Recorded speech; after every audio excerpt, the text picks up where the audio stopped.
Welcome to All America Selections Quick Gardening Tips. Today I just really want to do one thing. I want to explain to you the difference between soluble and insoluble fertilizers and how you would apply them to your seed starts. And I'll talk a little bit about how you'll use them in a garden. But it's really important to understand the difference between what an insoluble fertilizer is and what a soluble is. Now, insoluble means that your plant can't use it right away. And a lot of your organic products have insoluble fertilizers. And then what that means is that has to go into the ground. Soil biology, fungi, molds, all kinds of stuff have to break it down, and they break it down into a form of nitrogen, phosphorus, and potassium that's water soluble, and then your plant's able to use that when it's mixed with water and pull it into the root systems. So why is that important? Well, if you're doing seed starts, and you have them growing at different stages. You know, you got your seedlings that are in here in these small cells. You may have them in cups like this, or you may have them in something larger like this. There's not a whole lot of soil life in this starting mix, which is typically usually peat-based or cocoa coir, some vermiculite. So there's no soil life in here to break down insoluble nitrogen and make it available to your plant. So you want to use the soluble. Soluble means that you mix it with water, it dissolves, it's readily available to your plant. And there's a couple different kinds of soluble fertilizers on the market. And again, if you want to use organic or chemicals, that's up to you. I use both. They're both safe, but that's a decision for you. So this is a water-soluble fertilizer. This is an organic one from Job's. I have no preference on which product you use. They come in, all kinds of different packaging from different companies. This is pretty much mixing 1 tablespoon into a gallon of water, and then you have soluble fertilizer, your N, P, and K. And if you look on the box, it'll tell you clearly what's in there. And when you look at this, it's soluble nitrogen. Now, most important for your seed starts is having a form of soluble nitrogen, because nitrogen is what's going to help them grow, let the leaves grow, let the whole system develop and grow up. So you want nitrogen right now. And this is 100% water soluble nitrogen, and it's a 304. 3 stands for nitrogen, 0 is your P, your phosphorus, and your K is potassium. Now, remember, so you got NPK, nitrogen, phosphorus, and potassium. There is no phosphorus in here, it's a 0, so it's not represented in this. So if you're going to use a water-soluble fertilizer, you really want to represent the main nutrients, N, P, and K. This is another form of organic fertilizer, and I wonder if it's the same ratio. Okay, so this is a 5:2:3 ratio. That's a pretty nice ratio. When you're going to be feeding your seed starts or your transplants that are getting to size and ready to go outside, you do not want to overfeed these. You want to keep the NPK ratio, in my opinion, at a 5:5:5 or below. And this is one form that works perfectly fine. Let me just sit that down. Now, this is a chemical fertilizer. This is all 100% water soluble, so the macronutrients, the N, P, and K, and the micronutrients are immediately available to your plants. And I do like using this for seed starts at an extremely low ratio. Let me explain that. When you look at the N, P, and K ratios in here, it's a 24, I think, I don't know, I can't read it without my glasses, but it's a 24, 6, 16 N, P, and K. 24% of this is nitrogen. That's too high of a ratio. So cut this down to quarter strength. So where you would put in 1 tablespoon into a gallon, you're going to put a quarter of a tablespoon into a gallon, and that cuts it down to, what's that, 24 to 12, half of 12 is 6, and you get to that lower ratio of a 5:5:5. Now, why do you want less? Because this is not outdoors, it's not in a container, it's not in the ground. It's easy with any fertilizer, but especially with the chemical fertilizers, because there are compounds that you can over-concentrate your fertilizers in your starting mixes, and it can damage your plants. So these are 3 examples of soluble fertilizers. Here's another example. This is kelp extract, and this is a 0.13, a 0, a 0.60. Now, this is actually something you could use straight too. Even though it's a really low amount, keep in mind when you get pure compost, when you compost out in your garden, that's well below a 111 NP and K. It's closer to something like this. But again, this doesn't have any any phosphorus in there. It has 0 phosphorus, as 0.660 potassium. But you could use that. I'm using actually on all my plants this year, I'm just using worm casting tea. This is a 0.1, 0.1, 0.4 NP and K.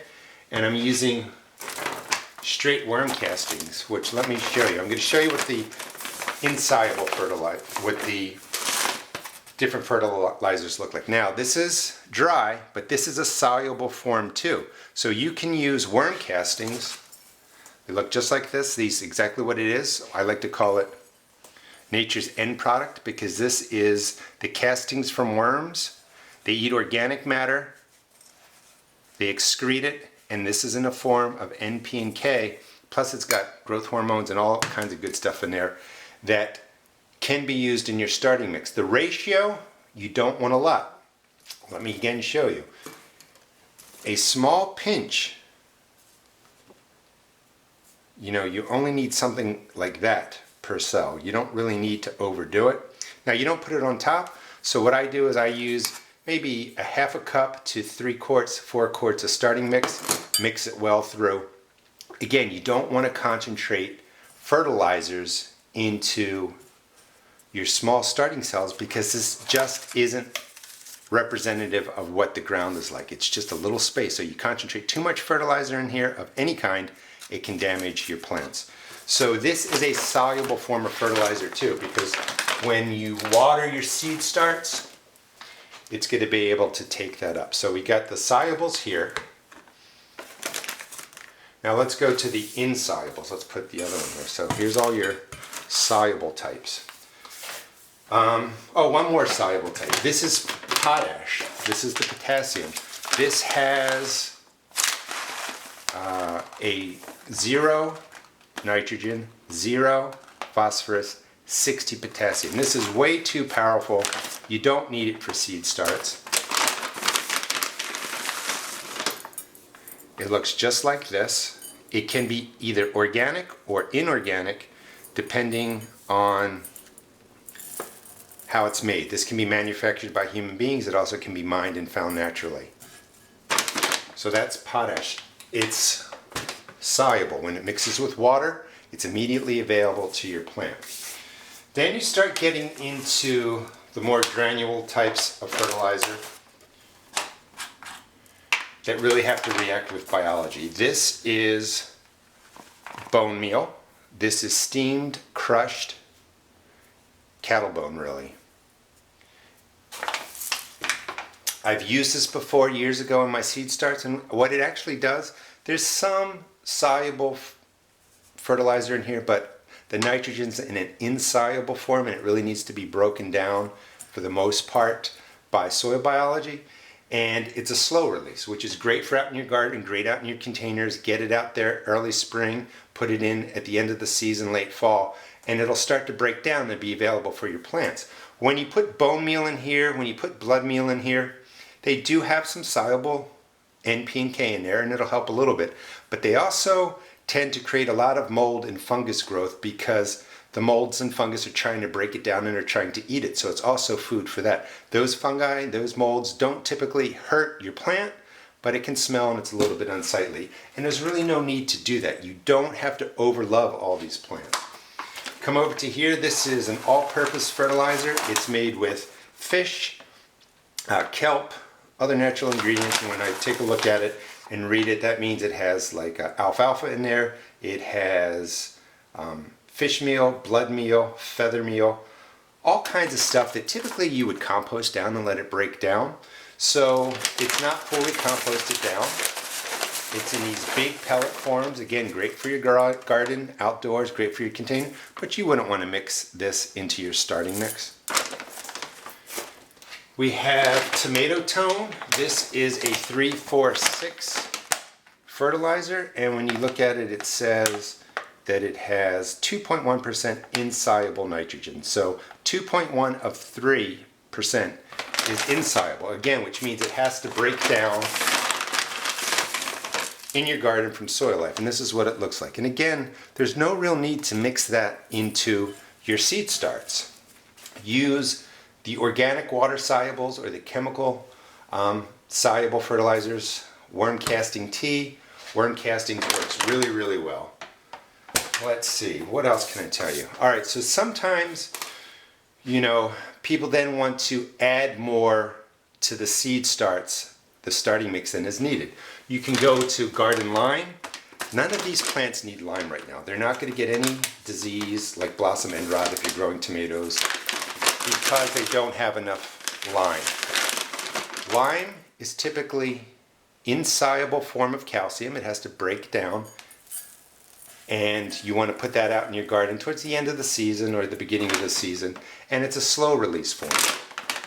It's just not really needed or suited for your starting mixes. Again, remember, the growing space is really small for these plants, and if you over-concentrate fertilizer in there, it's going to damage the system.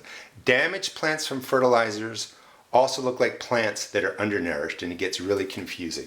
The other one that's everybody's favorite is Epsom salt. And years ago I used to talk about using it way more than needed. This is water soluble. It's magnesium sulfate.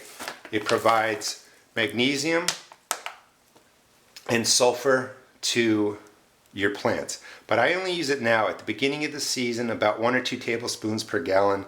I pour it on the plants that I'm putting into the ground, and then somewhere at mid-growth, when they've really been taking the nutrients out of the soil, I give them another drink of Epsom salt. Because it's a chemical salt, it's not table salt, but sodium chloride salt, table salt, and different chemicals fall under this classification called salts. If you use too much of the salt compounds in your starting mix, it really draws water away from the plant, it damages the plant, it really causes a problem. And it's real easy to over-concentrate your starting mixes, your starting soils with Epsom salt. I would recommend not using it. So I hope that gives you some idea of the difference between soluble and insoluble. Bottom line, for your seed starts, you want to use soluble fertilizer. Now, when do you fertilize them? So here's a couple examples. So these are mostly tomatoes, a couple peppers. These are all All-America Selection varieties, winning varieties from really since 1994. I have one in there. When your plant first starts growing, it's growing off the seed. The seed coating, the seed itself, nourishes your plant.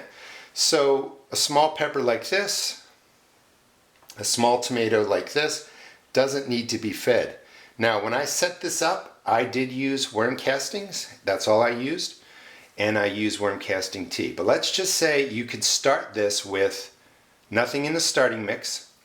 When the plants get to about this size,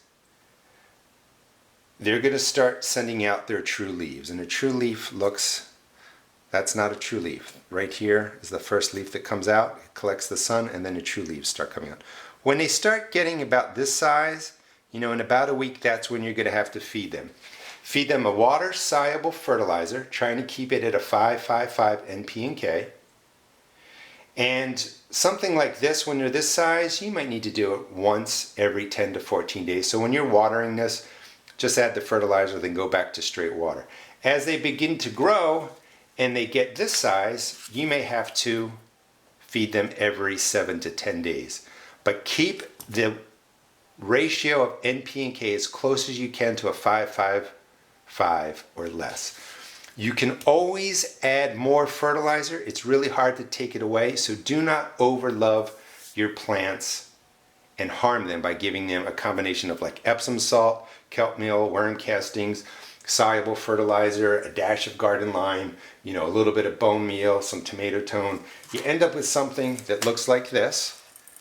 And it's really not healthy for all this. Just water-soluble fertilizer. I can't stress that the most. And you can go online, start learning about the different soluble and insoluble type fertilizers, what they are, what NP and K stands for, and it will really help you out. This is all going to go get dumped right on my compost pile. A lot of your organic products have to be broken down to become soluble. So if you have excess organic fertilizer you're not using, or it gets wet or it smells, which happens with the organics, just throw it on your compost pile and let it break down. Anyway, thank you very much for tuning into All America Selections Quick Gardening Tips. And if you want, please check out our YouTube channel and subscribe. We have a lot of videos on there, and it's All America Selections Flowers and Vegetables. Thanks again.